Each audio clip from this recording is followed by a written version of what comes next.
আজকে আমরা এই ভিডিওতে কথা বলবো বাংলায় কবে দুর্গাপূজা শুরু হয়েছিল এবং এর ইতিহাস কি, অর্থাৎ দুর্গাপূজার ইতিহাস এবং প্রাচীনত্ব দুটি বিষয় নিয়ে আজকে আমরা এই ভিডিওতে কথা বলবো। তো চলুন বেশি কথা না বাড়িয়ে ভিডিওটি শুরু করা যাক। আপনারা সবাই জানেন মহালয়ার মাধ্যমে কিন্তু দেবী পক্ষের সূচনা হয়, এরপরেই পূজার বাদ্যি বেজে ওঠে এবং মা নিজের রূপে সেজে ওঠে।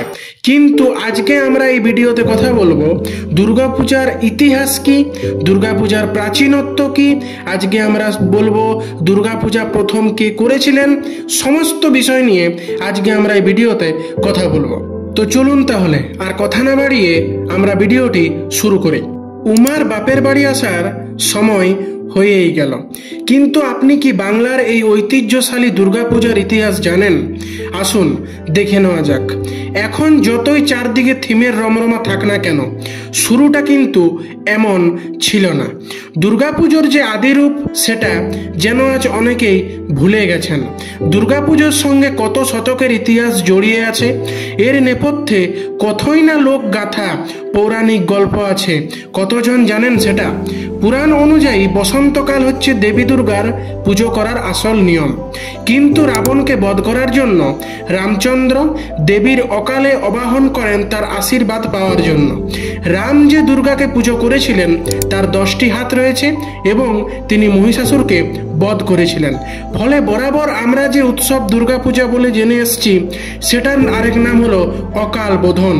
দেবী দুর্গার অনেক প্রাচীন দেবী, অর্থাৎ এই দুর্গাপূজা বা দেবী দুর্গা অনেক প্রাচীন, এমনটাই মনে করা হয় প্রত্নতত্ত্বের ভিত্তিতে।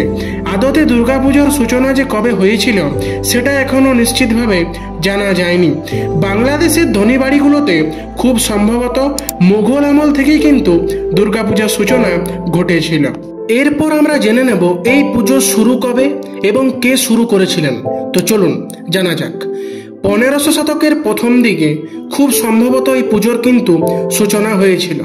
দিনাজপুর মালদার জমিদার প্রথম এই পুজো শুরু করেছিলেন বলে মনে করা হয়। তিনি দেবীর স্বপ্নাদেশ পেয়ে এই পুজো শুরু করেছিলেন পারিবারিকভাবে। তবে সেই দেবী দুর্গার রূপ অন্যরকম ছিল।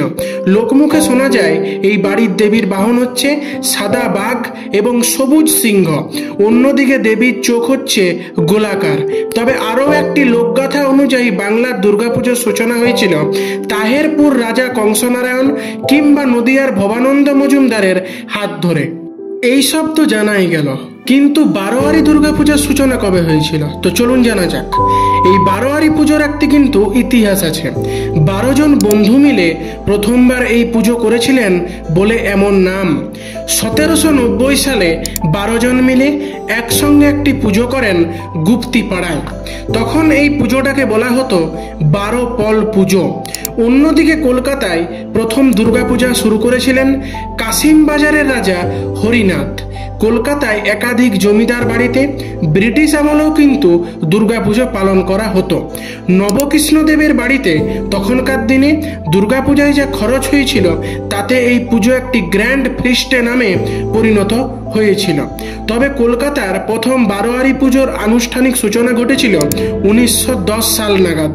বাগবাজারে সনাতন ধর্মোৎসাহিনী সভা এই পুজো কিন্তু শুরু করেন, কিন্তু সাহায্য করেছিল স্থানীয় বাসিন্দারা। এরপর থেকে গোটা বাংলা জুড়ে দুর্গাপূজার প্রচলন বাড়তে থাকে। এরপর এই বছর তো নাকি শোনা যাচ্ছে ইউনেস্কোর স্বীকৃতি কিন্তু পেয়ে গিয়েছে। এইভাবেই গোটা দেশ বিদেশে গোটায় দুর্গাপূজার প্রচলন বাড়তে থাকে এবং তা প্রচণ্ড উৎসাহের সঙ্গে উদযাপিত করা হয়। তো এই ছিল দুর্গাপূজার ইতিহাস এবং প্রাচীনত্ব। ভিডিওটি ভালো লাগলে নিজের মূল্যবান মতামত কিন্তু কমেন্টের মাধ্যমে জানাতে ভুলবেন না এবং ছড়িয়ে দিন সবার সঙ্গে, সবাইকে দেখার সুযোগ দিন, আসল তথ্যটা জানতে দিন। এমনই আর ইতিহাস সম্পর্কে জানতে হলে আমাদের চ্যানেল আনটল হিস্ট্রিকে আজই সাবস্ক্রাইব করুন।